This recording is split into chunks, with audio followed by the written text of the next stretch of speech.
Alright guys, TacticalRab back again today. Hope you're doing well and enjoying your day so far. And after a double back-to-back top 2 placing at the last couple of tournaments for OpTic Texas, Scump has given his thoughts on what this team can achieve going forwards. Very impressed with their level, believing they can improve on some certain issues, but also reckons that losing now is better when it comes to trying to win Major 5 and the World Championship. Very much enjoyed your thoughts in the comments below. Hit the like button if you enjoy. Subscribe if you're new as always. I would greatly appreciate it. First of all, bit of drama with Doug Censor Martin on the stat side of things. I think what Doug is saying here largely has a lot of merit, but it's a very difficult thing to actually assess. As Doug says, can we promote stats that indicate plays that lead towards winning the game and get some dope candid shots of the player like those Bleacher Report stat sheet things and glorify winning stats over kills and deaths? Now look, KD doesn't matter that much at the end of the day. It is a relevant statistic, but it's far from the be-all and end-all. You can see some of the numbers that Boston were putting up for the losses of late. There's more important stats, even just hill time is a pretty good one to look at for certain players,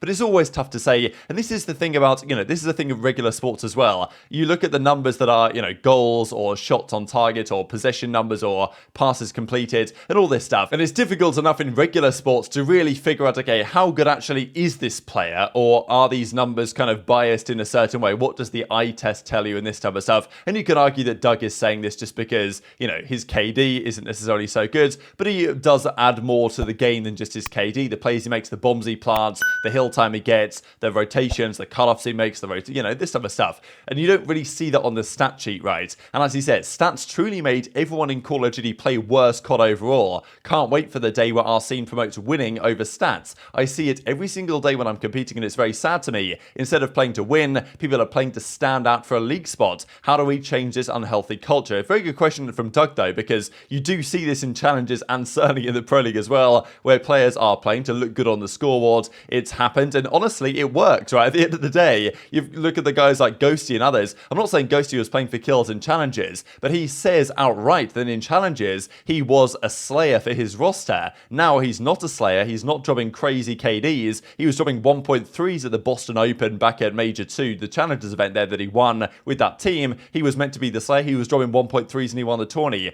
Now he's not dropping those numbers, but he's got his spot in the league. And basically, the OpTic guys were looking through the challenger stats, I imagine, and be like, all right, who are the best challenger players? Oh, Ghosty's got a 1.3. Let's have a look into him. Is he a good fit? And, it helps, right? If your numbers are great, it's going to help. And players such as Hicksy are going to struggle to get into the league, despite winning his first ever event in the CDL, coming in for Toronto, apart from the relationship he had with Scrappy and what Scrappy and co knew about what he did for the team on the previous year Toronto Ultra Academy. But if Hicksy wasn't on that team and didn't get that chance, I don't know if he would have been picked up, even though he's a valid pickup to the team, just because he's not a slaying type player, and therefore, those players aren't valued so highly. So it's understandable what Doug is saying here, but I think that it's a general problem across sports as well, really. But certainly on the lower tier teams in the CDL, you do start to see at this point in the season players, I think, playing more for their own individual performances and stats than they are actually for the win. And, a lot of these guys are just collecting the paychecks and trying to run it back again for next year. So I think Doug makes a fair and valid point. But I also think the stats conversation in COD is really difficult to handle, because Pred right now, his numbers this season are absurd, right? His overall KD is number 2, hardpoint kills, hardpoint KD is in the top 5, Search and Destroy is basically the best in the league, Control is basically the best in the league as well. Okay, he's 4th in Control KD, but Zinni was above him, who's now retired. So look at these numbers, right? And everyone's like, oh, the Pred, this guy's the greatest, get him on a better team, which I am inclined to agree with, especially in Search and Destroy. You can't really drop these numbers in Search and have it be not impactful. Like, it's absolutely outrageous what he's doing in Search and Destroy lately. But then again, people say that about Pred, like, get him some help, and then people look at, maybe Awakening, right, who's dropping good numbers as well, and people are like, oh, this guy's playing for kills, despite the fact that both teams are getting relatively similar results. Maybe there's merit to both arguments there, but it's always a tricky one when you look at the numbers and you say, oh, there's always a narrative around certain players. Are they getting costed, and are they playing really well, or are they just playing for kills? And it often depends on the community perception or how much they like certain players as to what narrative is spun. And frankly, the stat that matters most is probably just straight up winning, right? And you look at these numbers here on the Boston cards, for example, the KDs aren't absolutely tragic, right? But, there's interesting numbers here in terms of engagements for 10 minutes, damage per 10, hill time as well. Like, you look at the hill time here from the ARs on Boston, basically non-existent. Beans has 42, Awakening has 54. Like, you look at Octane earlier today, we saw 110 seconds for 10 minutes. So, that's how the best teams generally set up their hill time in terms of, from an AR perspective. But a pretty interesting discussion, to be honest. And as I say, maybe winning is the numbers that we really need to be looking at here in terms of showing how good these players are, because Kenny and Octane over the last 3 seasons in 16 events have made 8 grand finals of those 16 events, 5 chips with 1 ring in there, and a 4, and even better than 4 average placement. Really impressive. And Kenny's numbers since he's joined the league are actually kind of remarkable. I did not know this stat was a thing, but it's true. Kenny at the end of the year becomes very good. We know that. It's always been the case ever since he's joined into the scene. Won the World Championship last year, but out of the last 5 seasons of competing, now yes, I'm guessing Simp and Co probably have more, including the online tournaments we had at the end of 2020, start of 2021, but in terms of LAN wins over the last 5 years, Kenny has the most LAN wins, which is kind of incredible to think the type of players that were competing during that period. But Kenny's number 1 in this stat and probably deserves more credit than he gets, to be honest. I know that he's probably already knocking on the door of a top 15 player of all time,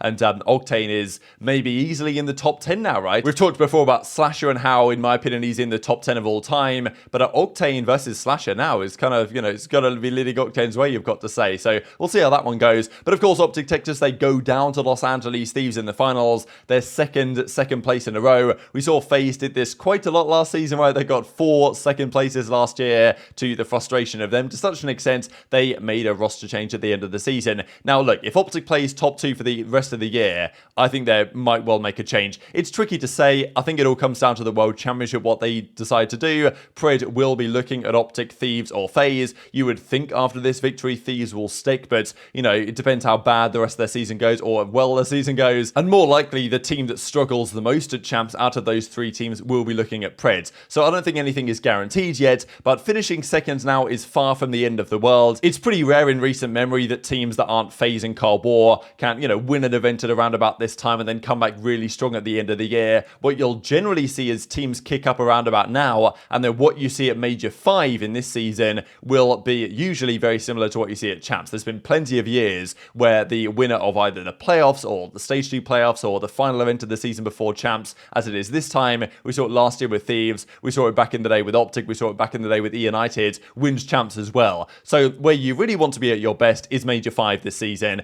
and OpTic going second is potentially setting themselves up to take a big step forward come to Major 5. Let's talk about OpTic a what do you think of the boys? Dude, I think incredible play. Incredible level of play. So people are I do want to play a little bit Xify before our sponsored stream, but I feel like the boys, they're seeing them get second, and obviously getting second is the first loser and it's not a win or whatever, but dude, they're very good placing. They are due. Yeah. I was talking to the boys and I was like, listen, keep stacking the seconds up, because dude, I'm telling you, it's going to turn into champs is going to turn into a fate win. I'm telling you, it's going to be second, and then you know what I'm saying? And then a fate win. And then a 1-1 or even another second, and then win champs. You know what I'm saying? You can't use up all your first before champs. And they're also you can't do that. You also got to give credit where it's due and just talk about how well Thieves played. It's OpTic played at an incredible level, and Thieves were right there. Thieves literally, Octane had an insane stage.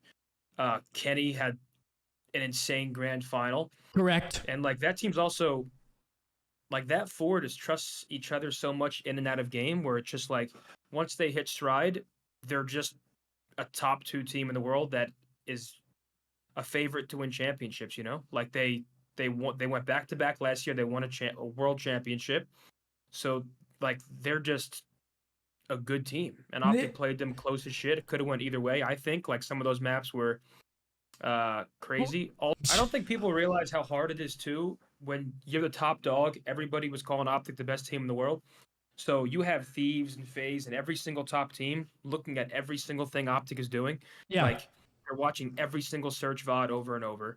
They're looking at the way they play hard points to learn their tendencies. When you have a target on your back like that, and everybody's trying to catch up to you or compete with you, it just makes it that much harder. So as Scump says, losing now is not the end of the world. Now, you don't want to come second place, but second places will light the fire under you to a certain degree. You get frustrated making all these finals and then not winning them, right? And as Dashy says, woke up, still haven't regained. So, probably good in a way. Because if you win here at Major 4, do you start the Major 5 qualifiers with your foot a little bit less off the gas or less on the gas? Maybe you do. Thieves are probably wise enough to know not to do that now, and they're going to keep grinding going forwards. But it's a natural thing for winners, like we saw with Toronto at Major 3 when they start Major 4 pretty slow and they couldn't recover the entire time. Whereas it's doubtful to think that OpTic will be getting at all complacent given they've got 2 seconds. They want to go one better than that. And of course, if they were to win Major 5, they would therefore be favourites going into the World Championship. So these are the numbers for OpTic Texas this stage. This is Stage 4 qualifiers and Major 4 itself. And I think there's a couple of things to point out they need to look to improve upon.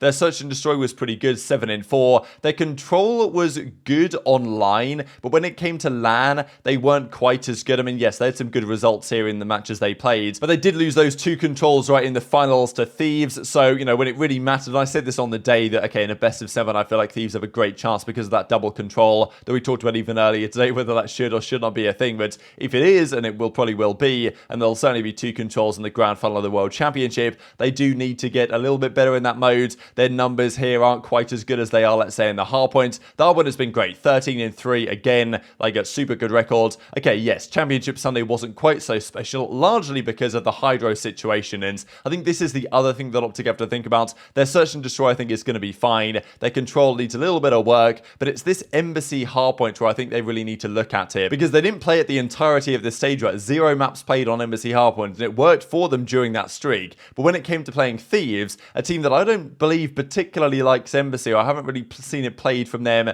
too often, but they do like Hydro, and Hydro is one of these maps for OpTic where I don't think they're actually that good at it. Shotzzy is incredible in the water and stuff, but I don't think they're actually incredibly good on Hydro. It's one of their maps that they can get exploited on. We saw Toronto do it in the finals of Major 3, and we saw Thieves do it in the finals of Major 4 and in the winners finals. So that to me is maybe where they need to just step up a little bit, because I don't think they can afford to be playing Hydro against Thieves, or maybe even Toronto on that level, because it just seemed like when it came to the finals, they didn't have the extra gear they needed. And bringing Embassy into the... Embassy should be a map they're good at, right? I mean, their SMG, Shotzzy, Nuke, they should go wild at that map, but for some reason they don't really seem to play it, and bringing that into the pool is probably going to help them out going forward. So a few things they can think about, and also just general Championship Sunday ice. It hasn't really been there. Of course, when you're playing the best teams on Sunday, it's always challenging, but, you know, learning experience, I'm sure, for those guys. Brand new Ghosty into the team anyway. It's incredible what they've achieved with a roster so new. Thieves have been around a very long time, and Thieves are a far way away, let's just say, from breaking the streak of longest team ever in terms of, like, history of the 4 players being on the same roster. The record is like 1,200 days by the OpTic Dynasty over 3.5 years, and Thieves are maybe getting up to like 600 days now as a team, so they would need to last until the end of next season in order for them to break the record, but maybe they can do it, right? I mean, Thieves are a very much a force to be reckoned with right now. Just a couple of things to close out for you guys here with. We've got some more lineman stats here, not looking so good for the London Royal Ravens. They, yeah, reaching prime Florida Mutineers levels in some of the respawn modes, but also bad in the Search and Destroy. I had some weird faith that this team could get it done against Minnesota Rokkr, but it was not to be. And also Los Angeles Guerrillas themselves, 3 and 7 in hardpoint, slightly better in hardpoint this time than last time out. So yeah, JoeDeceives is looking like one of their better players, but again, as Doug is saying, is that just, you know, we're looking at the stats too much actually. But I feel like the eye test also tells you that story, that JoeDeceives has been one of their more promising players over the last couple of weeks. And just one final thing for you guys to mention, that the Karma documentary is now live on the Breaking One YouTube channel, so feel free to go and check that one out. But very much intrigued to your thoughts on all this stuff in the comment section below. Hit the like button if you enjoyed, subscribe if you're new, take care, and I'll see you next time.